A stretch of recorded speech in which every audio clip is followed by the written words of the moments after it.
My name is John Prendergast. I'm an anxiety and psychotrauma therapist, but mostly I'm somebody who lived decades with anxiety and depression. And I'm going to take you through what's going on in the mind if there's anxiety or depression, some of the things that you can spot it with in terms of your family members or people in your community that you're thinking, are they struggling? How would you spot it and how would you support them? What are some of the things that we tend to do that really hold people back? And some of the things that we can do a little differently that can really make a difference to somebody who's suffering. And at the end, I am more than willing to answer any question you have, or at least try to. So if there's something on your mind, if you've been thinking, I want an answer to this and I don't know where to go, ask me here today. If I can't answer it today, I know somebody who can answer it for you. I'll take your details and I'll get back to you. So let's start by just thanking Tina and all the people who are involved in this, because this is something that matters hugely. Pieta House does amazing work around the country. I know a lot of people, particularly teenagers, who've fallen into self-harm and bad feeling, and Pieta House has been an amazing resource helping a lot of people that way. What I'd like to accomplish today is to give you some understanding skills and tools so that less people will need to go to Pieta House. Because things only get bad with time. Very few things start off bad, but we ignore things. We let problems grow piece by piece. For most of my life, the narrative that was going on inside my head was I'm lazy, I'm stupid, I'm not good enough, I can't possibly succeed, everyone else is better than I am, why the hell do I even try? And it was said like that in my head. It was accusative, it was violent, it was unpleasant. And that was the soundtrack to my life for 37 years. 37 years. I had severe anxiety and I had bad bouts of depression. And I would slip into depression because my brain was constantly saying, you're not as good as everyone else. And sadly, I had some great friends. And why do I say sadly? Because they were really successful. One of them's the director of a major multinational company. Another one owns his own businesses on 2 continents. And here was me, holding back, unable to concentrate, always thinking, I'm just not good enough. And who was I comparing myself to? I was comparing myself to these people whose brains were working very differently to mine.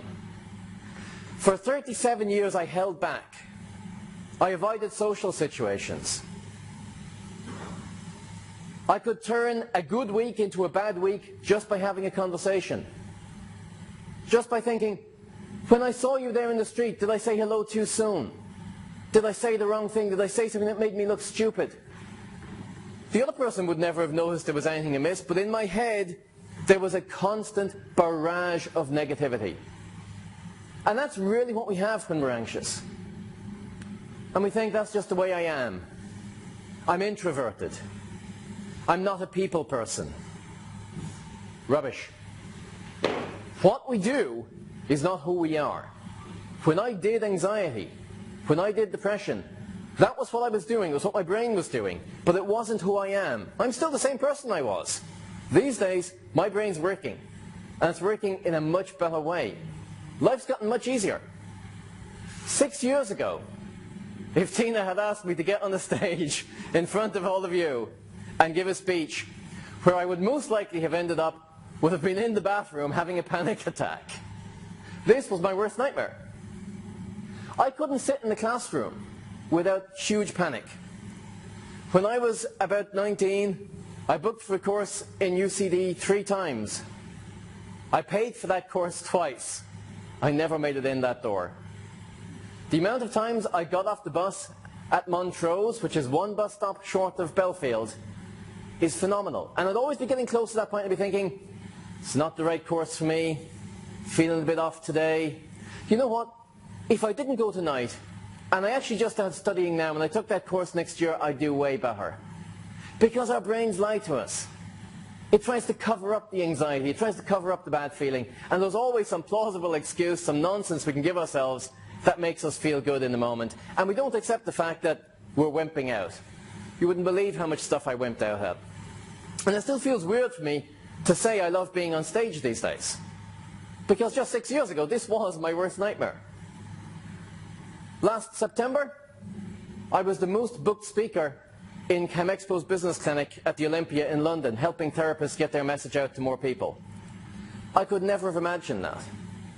And the reason I'm telling you this is because there's one really misunderstood thing about mental health. We can change it. That's the misunderstood thing. We think, oh, well, I'm anxious, that's it. I'm depressed, that's it. I'm not good at that thing, so I'll hold back from it, but that's just the way I am. And we sit there and we linger. It doesn't have to be like that. For the vast majority of things that I see, huge change can be made. For me, to get over all those things I've been telling you about, took about 3 to 4 months. 3 to 4 months seems like a long time when you're starting into it. On day one, I knew one thing going into that room: this won't help me. I had an absolute belief in failure, because for all those years, my mind had been saying, I can't succeed. Things didn't work out for me. So how come I would expect change to work out for me? That would have broken the habit of a lifetime. And you know what? Thankfully, it did break the habit of a lifetime. But I want to explain to you what's going on in the mind, because we understand a lot more about the actual experience that the brain is having, as well as the subjective experience that we're having. When I say subjective experience, I mean 2 people can meet somebody, be present for the same conversation, and come away with very different opinions. One might think, that seemed like a really nice person. The other might go, not sure, there was something there I didn't like. It's not the experience, it's what we read into it. It's what the programs our brain is using that colors the emotional experience of a circumstance. And when that's happening, that's creating feelings. And we don't realize that the feelings are actually what's dictating our behavior. We like to think we're logical beings, that we make decisions on rationale, that emotion doesn't come into it. If a human being has damage in their brain where they cannot connect with emotion, they become incapable of decision. We need emotion to make decision. It should be helping us, but the wrong emotion holds us back. There's a case of a gentleman in America who had a lesion in a particular part of the brain that stopped him from feeling emotion. He couldn't decide what pair of shoes to wear in the morning. Completely paralyzed when it came to making choices. But by understanding some of these systems in the brain, we can take a huge amount more control in our lives. And it'll give us a huge insight into how do we help somebody who is suffering. So I happen to bring my brain with me today. Doesn't always happen. And I'm going to congratulate you, because the last time I picked up this particular brain in front of a group of people, I got an overwhelming sound of, oh, from the audience. This is an anatomical model of the human brain. We each have one of these. As to whether we use it or not is often debatable. But the experience we're having is filtered through it. And what I would like you to consider is, if you like to think of who you are as a spirit or a person or a soul, think of it as that has to use this in order to communicate and activate the body. It still comes down to, this is a piece of the body. Just like your heart beating makes things happen, your brain is also really important in making things happen. And it has a series of systems. There's a couple of these systems that really come into play with anxiety, depression, and trauma. And I want to take you through what they are.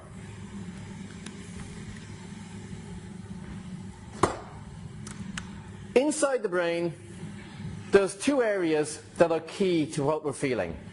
The front area, which is just behind our forehead, processes happy stuff, long-term planning, good decision making. All of that comes from that part of the brain. Fear, anger, depression, sadness, guilt, all the negative stuff is linked into self-preservation systems that are very much driven from the central area of the brain. And even just knowing that, once you begin to think about how the brain operates that system, is going to make a lot of things become very clear. I'm sure we've all been angry at some point. If you think about that, when you're angry, are we thinking straight? When somebody's angry, do they ever make sense? Typically not. But there's something really cool happening in the brain that makes that happen. We're angry, and it feels right to be angry. We're like, I'm going to win this. This feels like a fight, even though we're just arguing over the remote control. But damn it, this is a fight. I'm in a fight. I'm going to win the fight. And it feels appropriate to stay in that mood. Because what's happening is it's activating the self-preservation center of the brain. And it's a primitive part of the brain. It's looking at it as if we are in a fight. So it makes sense for that part of the brain to want us to win. It's just making a little bit of a mistake as to how important it is at that point. It's pretty much thinking we're cave people, and if I don't make a big posture and frighten the other cavemen away, I'm going to get beaten up. And here's the big trap in the brain when this happens. The self-preservation area starts to work overtime. It's trying to help you. It's trying to keep you alive. It's probably making a mistake in how it's doing it, but it's on your side. The intent is 100% good. When that area of the brain does more work, it needs more energy. And it gets that in glucose from your bloodstream. Where does it take the extra energy from? The front of the brain. The part that does good decision making, weighs up the costs and benefits. So we actually have less ability to kind of go, well, I'm angry, but I shouldn't be, because the blood flow from that part of the brain is reduced to feed that self-preservation. There's two important things to think about at this point in terms of how you can use this knowledge to make change. One, whenever you let yourself feel bad, you're actually reducing your capacity to make good decisions. Your IQ effectively drops, and the part of your brain that would spot opportunities to make things better is less active. When we're in that part of the brain, we're looking for what's wrong, how will I get hurt, where's the danger? And in day-to-day life, that translates very quickly into, did I say something wrong to them? Am I going to be on time even when I know I have time? That we start to overanalyze the small stuff because that part of the brain is working flat out to make us safe. And it feels there's something wrong, so it's analyzing, it's looking for what's wrong here. What's the thing that might be holding us back? Where's the danger? If you let yourself linger in bad feeling, you're less intelligent. You're less able to spot the future. You're less able to make good decision making. So it's all bad news, right? It's all doom and gloom. John's on stage. We may as well all just dive down into depression. Well, no. Anything, absolutely anything you do that changes your mood, that makes you feel good, begins to draw your activity up into the part of the brain that's going to spot opportunity, success, happiness. I've seen a lady who had chronic depression for years and who didn't have any access to help. I've seen her pull herself out of that depression by doing 3 things. And I'm going to share those 3 things with you. 1, light exercise. She started walking. Whenever we start moving physically and walk, if you walk for just 30 minutes a day, 5 days a week, you will cut anxiety by over 35% on average. You will cut stress by over 35% on average. And as an aside note, you'll also reduce your chance of ever getting Alzheimer's by 50%. But just by doing that, it causes the brain to pull itself out of that self-preservation center. So just going for a walk has a huge benefit inside the brain. The second thing is, anything that makes you laugh. That really makes a big change in what the brain is doing. When we laugh, we produce a whole pile of neurochemicals that are designed for happiness, good feeling. And they all activate the frontal part of the brain. So it's not just a case of, okay, I'll laugh if I watch that video for 10 minutes. Then what?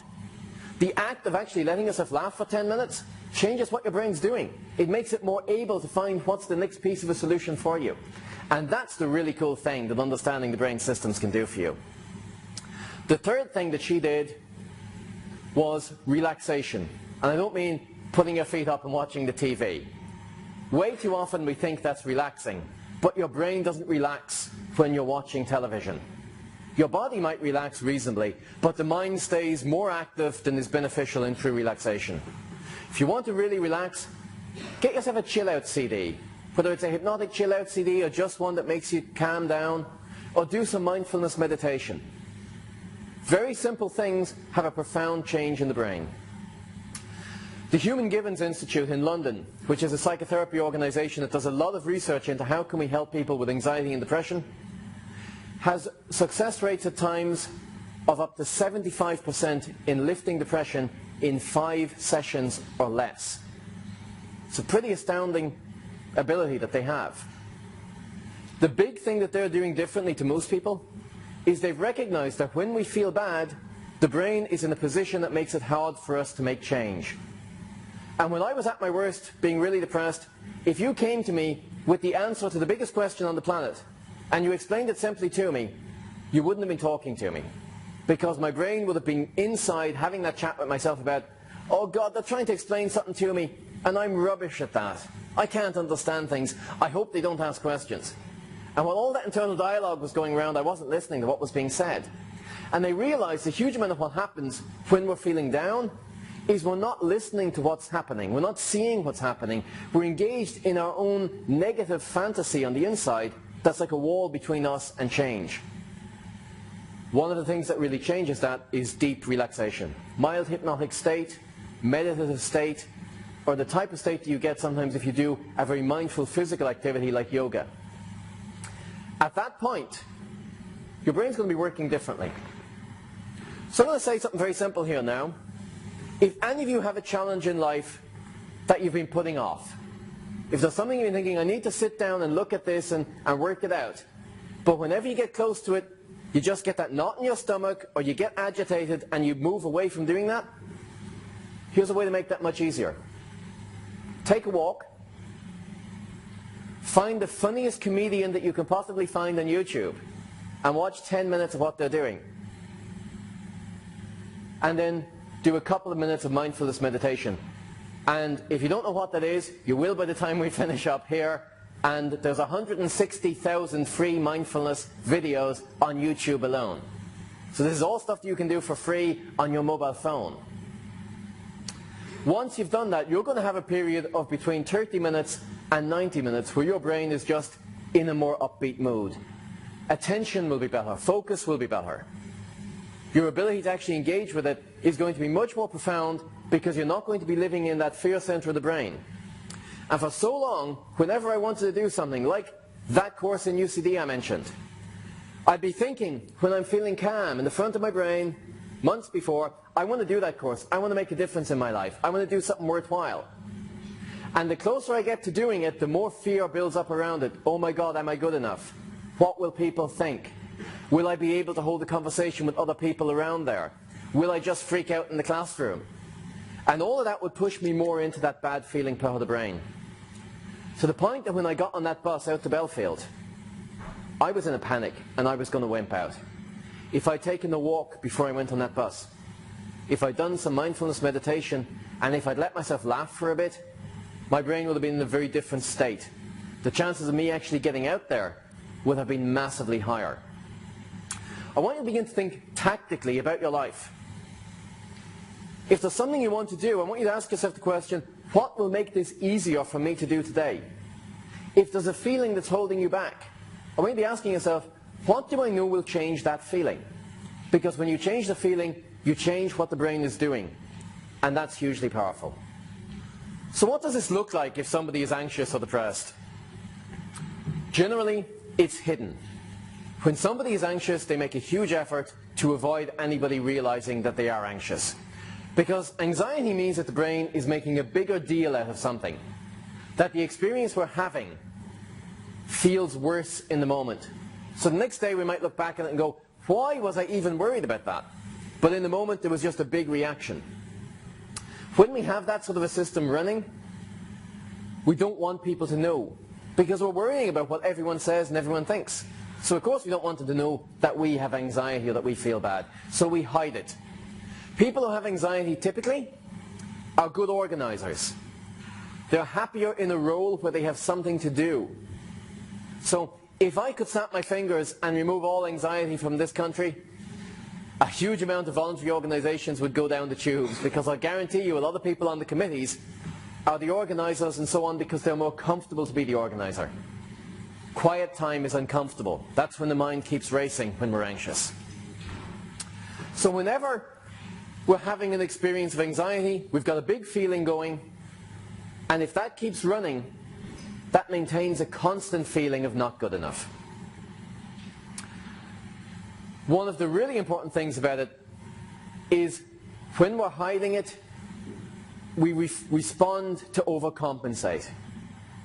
The person who doesn't feel good enough in themselves is more likely to puff themselves up. They're more likely to say, oh, I had a brilliant night out last night, even though they spent the whole time panicking near the door, afraid they'd have to leave the building. But they'll talk it up, they'll blow it up as if it was a big thing a lot. So if you're looking at kids or grandkids or people in your community and you think, I'm not really sure, I think they're not happy, things to look for. Are they overinflating things? Are they always saying this is a big thing, this is a good thing? Or are they always saying I'm going to do this or I'm going to do that, but is the follow through not there? If that's something you're seeing, that might be a warning sign. If their physical motions are sharp and jerky, if you're finding that how they move is very quick, when you come around the corner and you see them that they sort of flinch, those sort of things are also good indicators that there might be anxiety or a heightened state there. A certain hypervigilance where they notice things before everyone else is another good indicator. And one we see all the time is that one of nothing will please them, they only ever see the bad stuff. And I'm sure you all know people who are like that. You could do 100 good things and all that will be mentioned is the one thing that didn't go well. There's an enormous amount of this in the country. And it's not just traditional Irish mammy method. I know we all talk about it as if that's the experience. But in real anxiety, it comes down to a situation where the brain is looking for what's wrong. We're back to that central self-preservation center again. Its job is to keep you safe. And it will look for what's wrong in every situation. That means we're really good at problem solving in terms of noticing where the problem is. Sometimes a company might ask me to come in and sit in interviews where they're looking for somebody who's a little bit anxious, but who's not going to burn out from it. Because if you put somebody like that on a catwalk over a factory floor, they will spot every problem before it happens. Because they're so tuned in, and their visual perception is linked to internal processing so quickly, they pick up on everything. And it can be a huge, good resource. The good news, by the way, is if you get past the anxiety, you get to keep that magical super skill.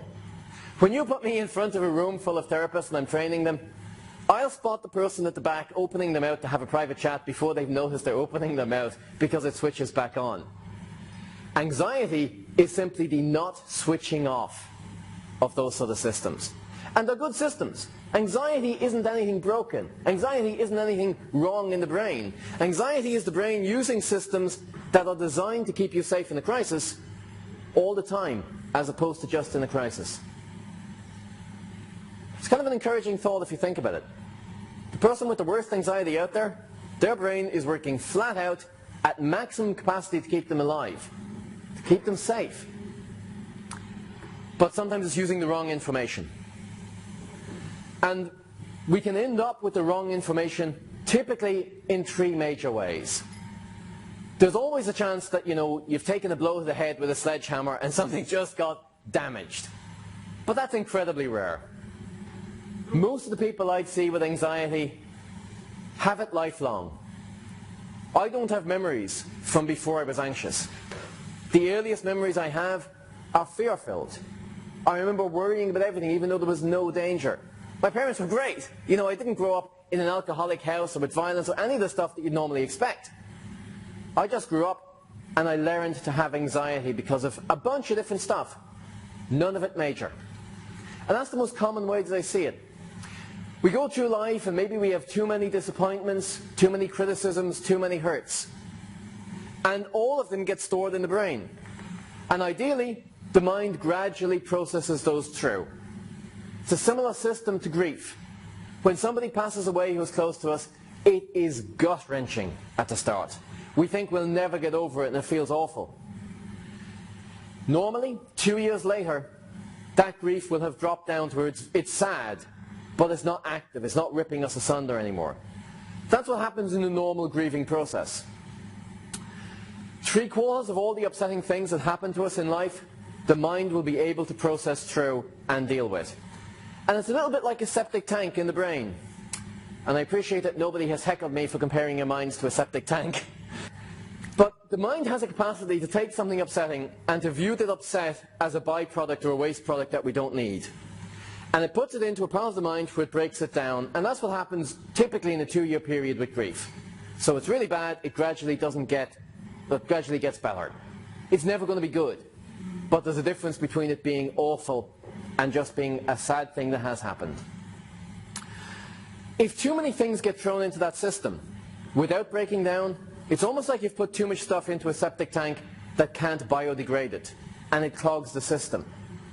And then we get overwhelmed. All the day-to-day stuff has nowhere to go, and it's like the system overflows. And we start panicking about the tiny stuff. We start panicking about, oh God, I've just got to go into work tomorrow and I can't face it, even if there's nothing particularly wrong. We start panicking about, did I wave at Tina too early when I came in here? Should I have extended my hand sooner? We can worry about anything if that system is just overflowing. That's probably what happened to me. It was probably just lots of small stuff that got in there, and until I resolved them, I couldn't deal with the ongoing day-to-day stress, and that was the experience of anxiety. Nothing was broken. Nothing was out of whack. There wasn't a disease in that respect. There was something that my mind was doing that wasn't helpful, but it was coming from somewhere. This isn't magic. You know, it's not as if a flight of sparrows went past and because of some magical omen, I decided I was going to be anxious. The mind has to use real stuff in order to do this. And understanding that stuff gives us huge power over it. The next most common ways I see people develop anxiety is where they have a period of intense overwhelm in life. And this is something that you should look out for. Again, if family members or community people might have anxiety, have they had a period of time where there was a huge amount of bad stuff happening? Maybe there were a number of people who passed away close together. Maybe the job they were in was incredibly pressured for 6 months and that it was just overwhelming them. Could be anything. But any prolonged period of external pressure that makes us feel bad can kick us into anxiety, into an overwhelm, where we essentially fill up that same system to its capacity and beyond. And then it gets a bit stuck. We're no longer able to process through the day-to-day stuff. The third way where you get symptoms of anxiety, or the third most common way, is where there's a specific trauma. And I'd see this primarily with soldiers, ambulance drivers, people who are more likely to experience something like that. And that's where something so awful happens that the mind takes a photograph of everything that was happening at that time and stores it. And if something reminds it of any aspect of that photograph, it kicks off the anxiety. But again, there's a reason and there's a system. And the system that seems most common through all of this is really how the memory is stored in the mind. If you think about it, and people often say to me, but John, I can't change what happened 20 years ago. You don't need to, that was 20 years ago. What we need to change is what's happening right now. Because if I was having a panic attack right now, my brain would have to have noticed something that said it was appropriate to panic. That could have been a mistake, but it would still have had to have something that said that. It would then have had to activate the fear centers of the brain and body in order to create the pounding heart, the gasping for breath, the fear and the panic. There's a real system. For that to happen, typically it's memory-based. We're only born with two fears: being dropped and loud music, or loud noises. I can only assume a lot of research was carried out with babies at rock concerts to come to this conclusion. But officially, they are the only two things that we are born with fears of. Now, there's a lot of things that we should be born with fears of. Kids should have a fear of fire. Wouldn't that make life much easier? Any of the parents here think about it? If you didn't have to keep saying, don't put your hand on that, it's hot, and they understood and believed you, wouldn't that be so much simpler than telling them that for weeks and then they put the hand on it and they burn themselves? Until they burn themselves, it doesn't mean anything to them. But at that moment, we have an emotional understanding that this is dangerous. And that's stored in the brain. And that's brilliant. It does great things for us. If you needed to run into a burning building to rescue somebody, your brain would go, that's hot. I remember hot. This is the appropriate feeling for hot. Here's the panic that comes with that. To get us to not put ourselves in danger without good reason. We'd get that panic, and then we'd get past it. You know, I like to think if I needed to run into a burning building to save somebody, A, I know I'd panic, but B, I like to think I'd get past it enough to get in there. And that's what that system is for. Again, there's nothing broken here. There's nothing wrong. It's just a system activating at the wrong time.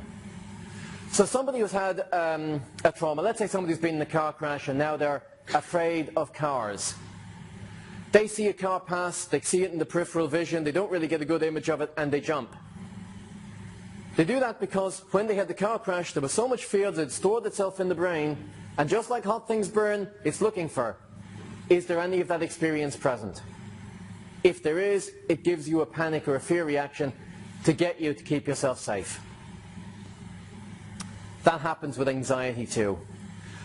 95% of all the anxieties I see, and this is what I work with week after week after week, year after year, 95% of it is where too many things are still being held on to that feel bad. And everyone's looking for, but where's the big thing? Where's the car crash? Why was it that on March 7th, 2011, I suddenly had this thing that made us feel bad? That only happens in trauma. For most of us, it's going to be lots of little things. But the little things that are still feeling painful today from the past are things that the mind can use, like that learning that hot things burn. And they can be quite spectacular, some of the things that the brain will hold on to compared to other things it will let go of. I could introduce you to a soldier who was shot multiple times and who had to shoot people. That soldier, when they were back home in their home country, was having panic attacks. He went to a lot of therapists and they all said, tell me about your war experience, tell me about that time. So they went through that and they went through that and they went through that. The guy was still anxious, he was still having panic attacks. His sixth therapist asked him an amazing question, possibly the best question in the history of therapy. Is there anything else that bothers you? Now, it's easy to laugh and be flippant about it at this stage, but to be honest, if you came in my door and you'd been shot twice and other stuff, I'd probably focus on the war stuff too. But the guy replied, when I was 5, a teacher was mean to me. And it wasn't a big thing, but it felt big when he was 5. And that's one of the things that we don't realize. It's not the objective magnitude of an issue. It's not, as an adult, would we look back and say, that should be a big thing or that should be a small thing. It's how did it feel in the moment. It's how important was it to us when it happened, because that's what's stored in the mind. Little things like that, unresolved, can be a problem. And there's an easy way to know what is and isn't a problem in general. If something happened, let's take a car example. Let's say if I'd been in multiple car crashes and now I was afraid to get into a car. If 10 years ago I'd been in a really bad car crash, and I'm thinking, well, it must have been that car crash 10 years ago that's putting this in my mind, that's keeping me anxious. That would add up very beautifully and logically. Emotion is rarely that predictable. But the way I know if that is or isn't an issue, if I think I've dealt with that, I've talked about it, I don't need to go there, that's fine. Well, that's not going to tell me. Going there is what will tell me. If I step into the memory, if it doesn't bother me, it's not being stored in a way that's activating this system. If I step into it and I think I'm fine, that I get in there and I get upset, and there's pain here today from something in the past, that has not been resolved. The things that are unresolved are the things that I find week after week are the things that need to be dealt with to get us past the pressures that they put on the system. So hopefully at this point you're beginning to see a few things. 1, there's set systems. 2, there's rarely anything broken or wrong in that respect that we think of. And 3, there are specific things that can be resolved that allow the experience to improve. We don't talk about mental health much. And we sort of think, oh my God, that's happened to me, that's the way I am. It's what you're doing, it's not who you are. You know, I'm not an anxious person. But on the balance of that, 80% of my life thus far, I was being anxious. Am I an anxious person? No. I'm a person who is doing anxiety. And so many times, people are doing anxiety, they're doing trauma, or they're doing depression. And depression often comes in with anxiety. There are, broadly speaking, 2 main types of depression. What's called clinical depression and what's called reactive depression. Most of the people I meet who would describe themselves as depressed, and in my opinion, they're doing depression, they're not depressed. Reactive depression is where life experience beats us down. I had bad bouts of depression. There were times I was sleeping 16 hours a day. And I just thought I was tired, by the way. I wasn't admitting what was going on. When I was comparing myself to other people and finding myself wanting, when I was anxious and had the knot in my stomach the whole time, when I couldn't see friends without panicking, it did drag me down. There was so much of life that was beyond me. I had friends who were having amazing adventures, doing a year around the world. I was hiding at home. That would get anyone down. Most of the depression that we see is in response to life experiences. And the pattern that you typically see with that is where people drop into it for a while and then come back out for a while. And we feel good for a bit, but then life beats us back down again. And particularly if you have anxiety, life keeps beating you down. Because the experience that we have is one that keeps saying, well, I can't succeed anyhow, so why am I going to be bothered trying? That could be the epithet for the first half of my life. The other type is what's called clinical depression. And clinical depression is really where there's something wrong in the brain as far as they're concerned. There's something that's just a chemical imbalance, is the medical model that explains this. Now, if I remember correctly from something I saw from Professor Janet Norden at Vanderbilt Medical School, clinical depression can only be diagnosed 100% accurately with an MRI. You have to look physically at the brain. And there are lesions to be found in a certain part of the brain that indicate that there has been clinical depression for a certain amount of time. But even in cases where the brain has changed, that doesn't mean that we're stuck with that. A soldier who's depressed because they have trauma, if you were to take an MRI, so you're doing a neural imaging where you're seeing inside the brain, you would see a little piece in under here which is called the hippocampus. It's involved in memory, amongst other things. That part of the brain physically shrinks when we have trauma over a long period of time. So if you take my brain today and you scan it, you can measure the hippocampus. If you all then gang up on me at the end of this and beat me senseless and traumatize me, and if I stay in that state for a protracted period of time, and then you scan my brain again, and by the way, that wasn't a request, then you'll see that the hippocampus will have shrunk. Okay, bad news. Physical change in the brain. Oh my God, that must be appalling. I mean, that must be lifelong, right? No. You take a traumatized soldier. You measure the hippocampus. You get him to appropriate therapy. And there are 4 therapies that have been shown across the entire planet broadly. Lots of people doing them with lots of different people interacting with them can fairly reliably help trauma. There are solutions out there for most things. That in that case, if they get appropriate therapy and they get past the trauma, rescan them, the hippocampus regrows to the initial original size. The brain is plastic. The brain can make change. We're not stuck as much as we like to think we're stuck. Whatever is the experience that we're having, if we're depressed, there are certain things that we fall into. Certain negative, repetitive patterns of thinking, and very much anger with ourselves is one of the things that really sockets in depression. If we feel guilty about something, if we feel ashamed of something, and we turn it inwards and beat ourselves up, that's very often something that really pushes us into depression. If somebody passes away, and we also then not only have the grief, but we layer onto ourselves a level of just recrimination. Why wasn't I there more for them, or I should have done this, or somehow I should have known. Then that can become very much something that we use to beat ourselves up and turn inwards. And that can lead us into depression. To get out of depression, you need to change the activity. Social isolation is a disaster for depression. So the first thing I want to say to you here is, if you know somebody who's depressed, and you're thinking, I hope somebody does something about that, please, please, please be the person to do something about that. You don't have to have the answer at the start. Can you help them look for the answer? Can you simply be there with them even? Can you knock on their door and just say, I brought some tea bags, would you like a chat? Do something that breaks the social isolation first of all. And if you can get them to do anything physical, physical exercise, physical activity will help change what's happening in the brain.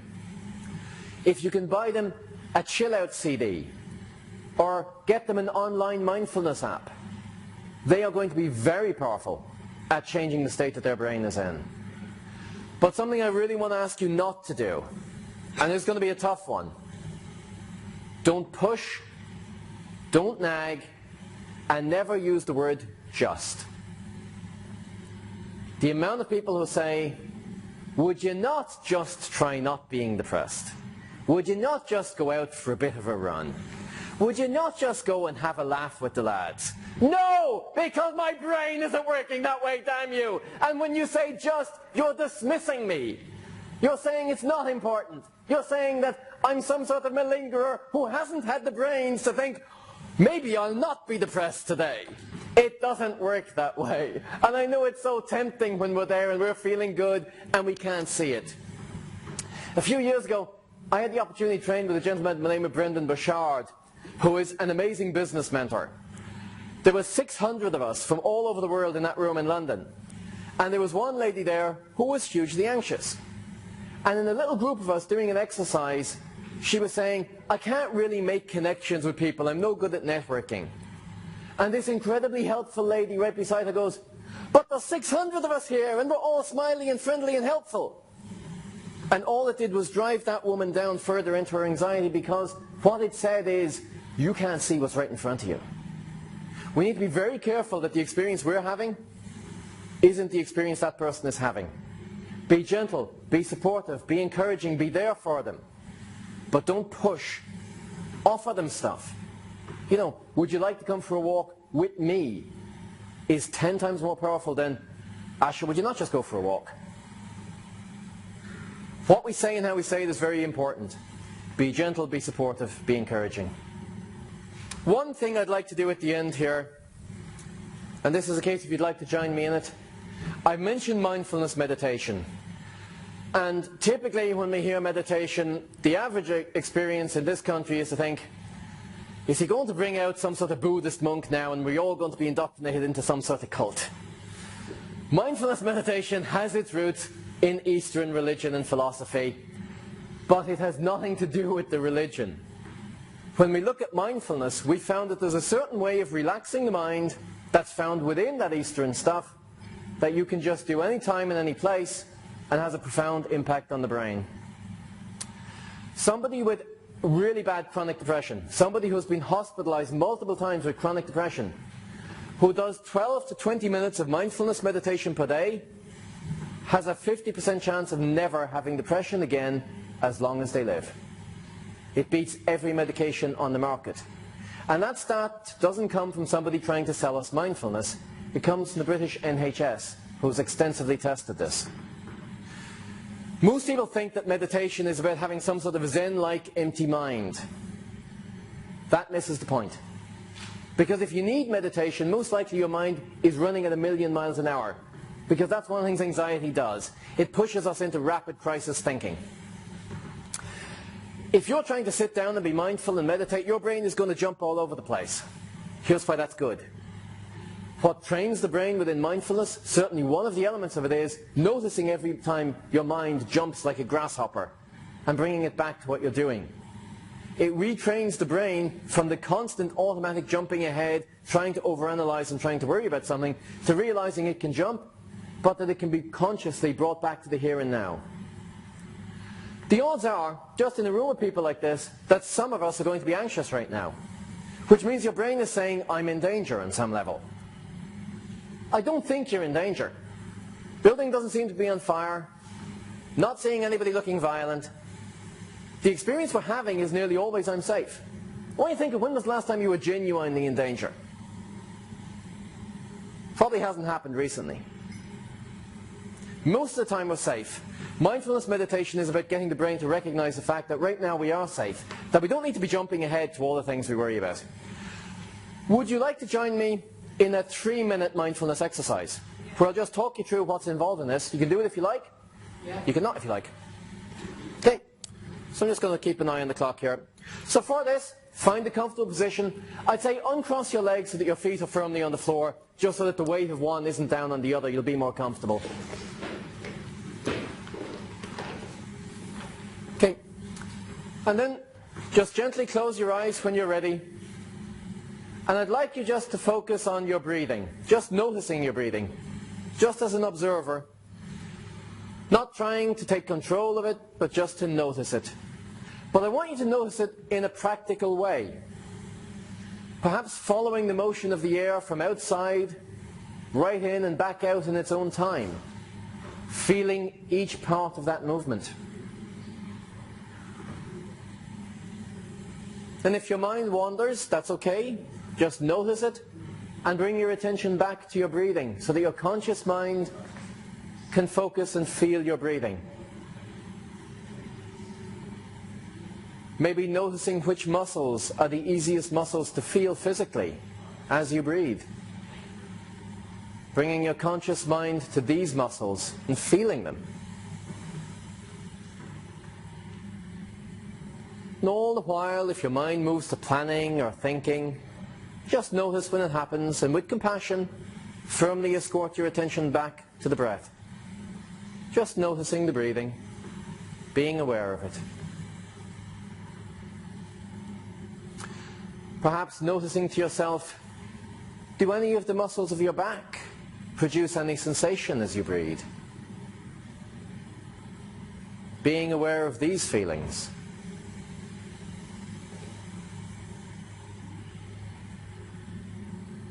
Allowing yourself just to gently observe these physical elements of breathing. Bringing your mind back to them any time that it wanders. Just escorting your attention to some physical part of the breath.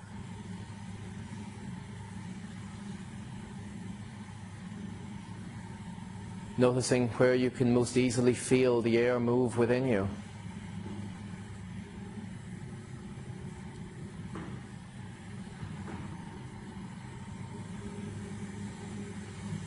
Always escorting your conscious mind back to the breathing.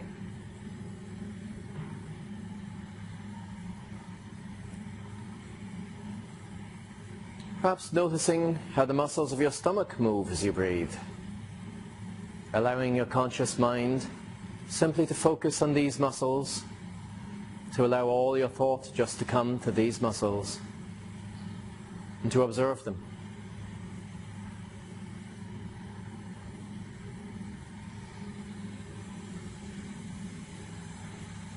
Choosing whatever part of breathing you now want to give your attention to.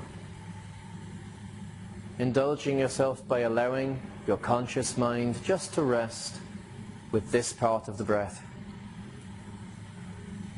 Feeling these physical sensations, consciously noticing them as you continue to breathe. Always escorting your mind back with compassion, gently to the physical act of breathing.